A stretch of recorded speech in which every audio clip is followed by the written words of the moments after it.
Good evening students. पुनः से आप सभी का अपने यूट्यूब चैनल मैथसेबल में मैं स्वागत करता हूं। आज फिर से हम उपस्थित हो चुके अपने कक्षा 10 के गणित त्रिकोणमिति के सीरीज, जिसमें अभी तीसरा हम लोग वीडियो लेके उपस्थित हैं।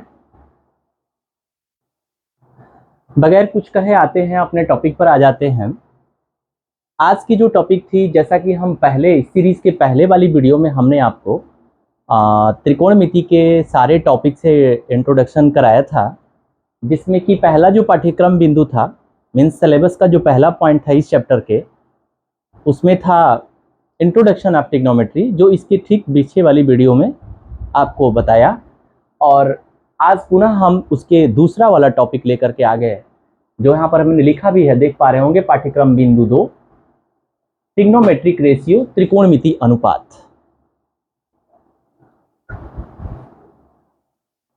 कुछ बताने से पहले फिर से मैं एक बार आपसे आग्रह करना चाहूँगा कि आप अवश्य इस वीडियो को देखें तो कमेंट जरूर करें, कैसा लगा, कमी क्या थी, अच्छा क्या था, कुछ नहीं क्लियर हो रहा हो तो भी आप लिखें, अवश्य करें।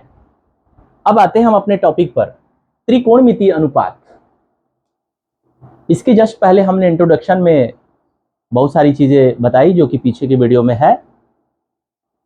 अक्सर हम क्लास में जब भी हम जाते हैं और बच्चों से पूछते हैं कि त्रिकोणमिति अनुपात क्या होता है, तो वो सीधे पता क्या जवाब देते हैं, वो यही जवाब देते हैं कि sine theta, cos theta, tan theta, यही ना सर?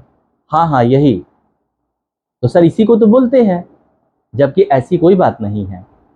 त्रिकोणमिति अनुपात हम आपसे पूछ रहे हैं। ट्रिग्नोमेट्रिक रेशियो कहते किसे हैं, किस चिड़िया का नाम है? तो नहीं जवाब आ पाती उस ढंग से, उसी में कुछ बच्चे जवाब दे भी पाते हैं।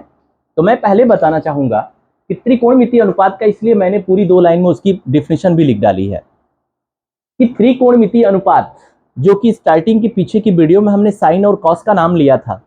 जैसा कि आपको पता है कि यही 2 बंदे थे जिन्होंने पहले पहले जन्म लिया था, साइन और कॉस, और इन्हीं दोनों के जंक्शन से जनरेट हुआ था टेन। और साइन कॉस टेन, जब ये 3 मिल जाते हैं, 3 के इनवर्स बन जाती है 3, तो 6 बन जाते हैं। इस तरीके से स्टार्टिंग में 2 ही बंदा जन्म लिया था, एक साइन था और एक कॉस था। खैर आगे आते हैं, आज हम इसकी बात करने वाले हैं। तो पहले हम ये स्पष्ट कर दें कि त्रिकोणमिति अनुपात होती क्या है। किसी त्रिभुज के, किसी भी त्रिभुज में जिस कोण को निर्दिष्ट किया जाता हो, डायरेक्टेड किया जाता हो किसी त्रिकोणमिति अनुपात के द्वारा, जिसको हम थीटा से डिनोट करते हैं, उस थीटा के सामने वाली भुजा ही लंब होती है, जैसा कि पिछले वाले वीडियो में आप जान चुके हैं।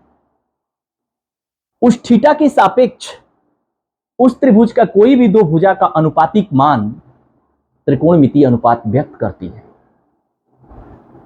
हमने अगर कहा कि लंबाई, मतलब व्हाट मीन्स लंबाई, तो सर लंबाई का मतलब कि किसी भी ऑब्जेक्ट का, किसी भी ऑब्जेक्ट के किसी 2 पॉइंट के बीच की जो दूरी होती है सर, उसी को लंबाई कहते हैं। ये बात समझ में आई? जस्ट उसी प्रकार त्रिकोणमिति अनुपात क्या होती है। अगर कोई भी कहता हो त्रिकोणमिति अनुपात साइन, तो मैं बताना चाहूंगा कि साइन क्या बताती है। साइन ये बताती है उस त्रिभुज की, जिस त्रिभुज से एफिलेटेड है, संबंधित है वो साइन, उस त्रिभुज की किन्हीं 2 भुजाओं का अनुपातिक मान को बताती है, रेशियो वैल्यू को बताती है, न कि उस त्रिभुज के, उस भुजा के माप को व्यक्त करती है। कभी ऐसा भ्रम ना हो, और मैक्सिमम बच्चे इस भ्रम में पड़ जाते हैं कि अगर साइन थीटा इक्वल टू कहीं 3/4 लिखा गया है, तो वो बच्चा ये समझ बैठता है कि साइन थीटा इक्वल टू तो लंब बटा कर्ण होता है, इसका मतलब कि लंब 3 यूनिट है और कर्ण उसका 4 यूनिट है, इसका मतलब ये हो गया। नहीं, ये गलत है। 3/4 इट मीन्स रेशियोज हैं। मैं बताना चाहूंगा कि अनुपातिक मान और एग्जैक्ट जो वैल्यू होती है, दोनों में बहुत का अंतर है। अगर मैं कहा कि राम और श्याम के लंबाई में अनुपात 1:2 का है, इसका मतलब ये नहीं हो गया कि राम की लंबाई 1 है और श्याम की लंबाई 2 है। नहीं नहीं, इसका मतलब हुआ कि उसकी रेशियोज 1/2 है। इसका मतलब ये कि यदि राम की लंबाई 5 पता चलती हो, तो श्याम की लंबाई उस रेशियो के आधार पर 10 सेंटीमीटर की होगी। अगर राम की लंबाई 10 सेंटीमीटर है तो इस 1/2 रेशियो के अनुपात में अगर हम श्याम की लंबाई पता करूं तो वो 20 सेंटीमीटर है। तो शायद आप स्पष्ट हो चुके होंगे कि रेशियो वैल्यू, अनुपातिक मान और एग्जैक्ट जो मान होता है, दोनों में बहुत ज्यादा का अंतर है। तो फिर हम आगे बढ़ते हैं। किसी त्रिभुज के निर्दिष्ट कोण थीटा के सापेक्ष उस त्रिभुज की किसी दो भुजाओं के अनुपातिक मान को त्रिकोणमितीय अनुपात कहते हैं। अब जैसे ही हम आगे की तरफ बढ़ते हैं त्रिकोणमितीय अनुपात को लेकर के, तो ट्रिग्नोमेट्रिक रेशियो वो दो तरह के क्या हो जाती है। एक सीधे सीधे त्रिकोणमितीय अनुपात बोली जाती है और एक व्युत्क्रम त्रिकोणमितीय अनुपात बोली जाती है। व्युत्क्रम त्रिकोणमितीय अनुपात बोली जाती है वो ट्रिग्नोमेट्रिक रेशियो 3 होती है, साइन, कॉस और टैन। इसके पीछे की वीडियो में हिस्ट्री ऑफ ट्रिग्नोमेट्री जब मैंने रखा था तो वहां भी साइन और कॉस की ही मैंने चर्चा की थी। और इसी साइन और कॉस को ज्वाइंटली करके हम टैन बनाते हैं। तो साइन, कॉस और टैन 3 बन गए और इसी 3 का इनवर्स होता है। इनवर्स का मतलब व्युत्क्रम। व्युत्क्रम का मतलब होता है, यहां पर मल्टीप्लिकेटिव इनवर्स से मतलब है। इनवर्स दो तरीके से होता है हमारे मैथ्स में, एक एडिटिव इनवर्स होता है, एक मल्टीप्लिकेटिव इनवर्स होता है। एक योगात्मक और एक गुणनात्मक के सेंस में होता है। तो अभी जो मैं बात कर रहा हूं ये गुणात्मक के सेंस में है। मींस अगर हम साइन का अगर इनवर्स पूछेंगे तो वो कॉसेक होगा और कॉस का अगर इनवर्स पूछेंगे तो वो सेक थीटा होगा और टैन का अगर पूछूं तो कॉट थीटा होगा। क्लियर। अब हम ये बताना चाहेंगे कि साइन थीटा इक्वल टू लंब बटा कर्ण होता है, कॉस थीटा बराबर आधार बटा कर्ण होता है और टैन थीटा बराबर लंब बटा आधार होता है। ये जो पी वाई एच मैंने लिखा है, पी का मतलब perpendicular upon H, it means hypotenuse, यानी कि इंग्लिश में बोलते हैं, और ये बेस अपॉन हाइपोटेन्यूज और ये परपेंडिकुलर अपॉन बेस। ठीक इसी का इनवर्स यहां पर आप देख पा रहे होंगे। कॉसेक थीटा इक्वल टू कर्ण बटा लंब, सेक थीटा इक्वल टू कर्ण बटा आधार और कॉट थीटा इक्वल टू आधार बटा लंब। तो अगर मैं देखूं तो इन 6 सदस्यों, जो त्रिकोणमिति के जो 6 सदस्यों को हमने आपके समक्ष रखा, इस 6 सदस्यों का सबकी जानकारी लगभग एक दूसरे से मिलता जुलता है, इसलिए इनको याद करने में बच्चों को कंफ्यूजन सी होती है। अगर इसको आप याद करें तो लाल बटा कक्का कह करके याद कर सकते हैं। लाल बटा कक्का, लाल बटा कक्का, लौ बटा को, ओ बटा को एंड लौ बटा ओ। इसका मतलब कि लंब बटा कर्ण, आधार बटा कर्ण, लंब बटा आधार। अगर इंग्लिश में आप इस चीज को जानना चाहेंगे तो इंग्लिश में आप इसको ऐसे याद रखेंगे, पीबीपी, पीबीपी अपॉन एचएचबी। हम सिर्फ त्रिकोणमितीय अनुपात की बात बता रहे हैं। अगर आप इसको इनवर्स में करना है तो इसको बस उल्टा कर दीजिए, वो इनवर्स में आ जाता है। इसका मतलब हो गया पंडित बद्री प्रसाद बोले हर हर महादेव। इस नाम से हम याद रख पाते हैं। अब हम आगे बढ़ते हैं। इस तरीके से आपने देखा, इस पूरी त्रिकोणमिति का पहला बंदा अगर कोई था तो उसका नाम था साइन, और उसी साइन से कोरिलेट था कॉस, और ये दोनों बंदे ने तीसरे को जन्म दिया, उसका नाम था टैन, और ये तीनों मिलकर के अपने अपने इनवर्स 3 को जन्म दिया, वो है cosec, cos, sec and the cot. इस प्रकार टोटल फैमिली मेंबर हो गए 6। ये रहे हमारे टोटल त्रिकोणमितीय अनुपात 6। अब मैं इसमें कुछ गौड़ बातें हैं जो हम ध्यान दिलाएंगे आपको और स्मरण कराएंगे, क्योंकि जस्ट इसके बाद इससे जो संबंधित एक्सरसाइज होगी उसके हम प्रश्न भी करेंगे, जो हमारी बिहार बोर्ड एनसीईआरटी के द्वारा बुक देती है।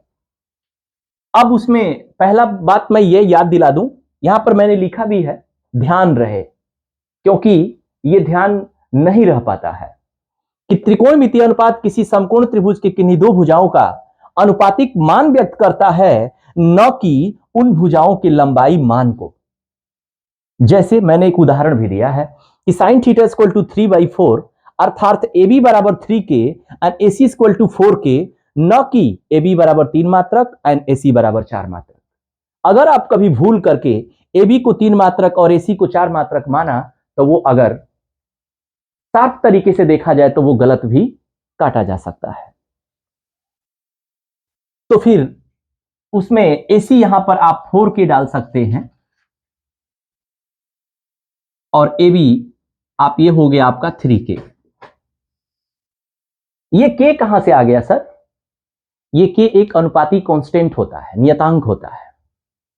जब कभी भी आप ध्यान रहे, बोलते हैं कि राम और श्याम के उम्र में अनुपात 2:3 का है, तो उसको आप सेपरेट व्यू करने के लिए उसमें आप एक अनुपातिक नियतांक डालते हैं। ये नियतांक शब्द भौतिक विज्ञान में आपको बहुतायत रूप से देखने को मिलेगी। तो इस तरीके से हमने 3/4 को सेपरेट करने के लिए 3K एंड 4K हम नाम दे देते हैं। तो इसमें मुख्य बातें थी ध्यान देने वाली कि बस उसमें आप कभी ऐसी भूल ना करें कि उसकी लंबाई है, ये कभी आप न समझें।